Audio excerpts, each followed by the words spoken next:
Q&A hot seat ఎలా ఉందండి? అక్కడ నిల్చుంటే బాగుండేది సరదాగా.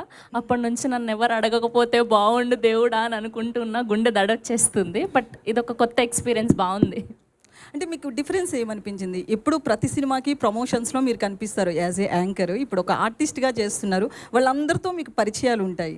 సో వాళ్ళతో కలిసి ఆర్టిస్ట్‌గా చేస్తున్నప్పుడు కావచ్చు, మీరు ఇందాక అన్నారు కదా, ఏదైనా చెప్తే ముందే నేనే నవ్వేస్తున్నాను నటించడం మానేసి అని. ఎక్స్పీరియన్స్ ఎలా ఉంది?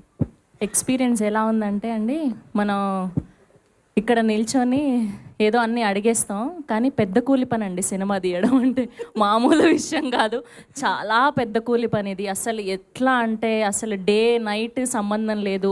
ఎలా కష్టపడుతున్నారు ఒక్కొక్కరు అంటే వాళ్ళని చూస్తే అసలు మనం ఏమి చెయ్యట్లేదు అనిపించింది నిజంగా. ఇప్పటి వరకు సినిమాలు తీసి సక్సెస్ అయిన ప్రతి ఒక్కరికి కూడా, అండ్ సక్సెస్ కాకపోయిన వాళ్ళందరికీ కూడా థ్యాంక్ యూ సో మచ్. ఇంత అద్భుతంగా పనిచేసి జస్ట్ ఎంటర్టైన్మెంట్ అందించాలని ప్రేక్షకుల కోసం ఇంత కష్టపడుతున్నందుకు hats off to all them అండి. అసలు దగ్గర నుంచి చూసిన అంటే బేసిక్గా కొంచెం కొంచెం నాలెడ్జ్ ఉంది, కానీ మనకు పూర్తిగా నాలెడ్జ్ లేదు.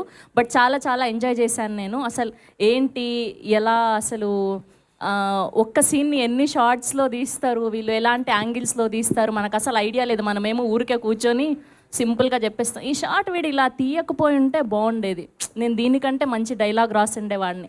అంత ఈజీ కాదండి ఆ సీట్లో కూర్చొని రాయడం తీయడం. Hats off to all of them అండి. Thank you. అయితే మేమంతా కూడా స్రవంతి గారిని హీరోయిన్గా ఎక్స్పెక్ట్ చేసాం.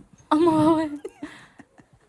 ఇందులో కూడా అలాంటిదే అండి. ఆల్మోస్ట్ హీరోయిన్ శివాని గారు, కాకపోయినా సెకండ్ హీరోయిన్ లాగా ఉండే క్యారెక్టర్ అండి నాది. సో అలా అని చెప్పే నన్ను తీసుకున్నారు గోపి గారు. అలానే చూపించారని కూడా నేను అనుకుంటున్నాను. గోపి గారు ఏంటండి చేశారు తెలిసింది. ఆహా, కాదు కాదు, ఎడిటింగ్ లో తీసేసి ఉంటే ఎడిటింగ్ లో తెస్తే స్టోరీ తీసేసినట్టు. ఓకే, ఆల్ ది బెస్ట్ అండి వంశీ గారు.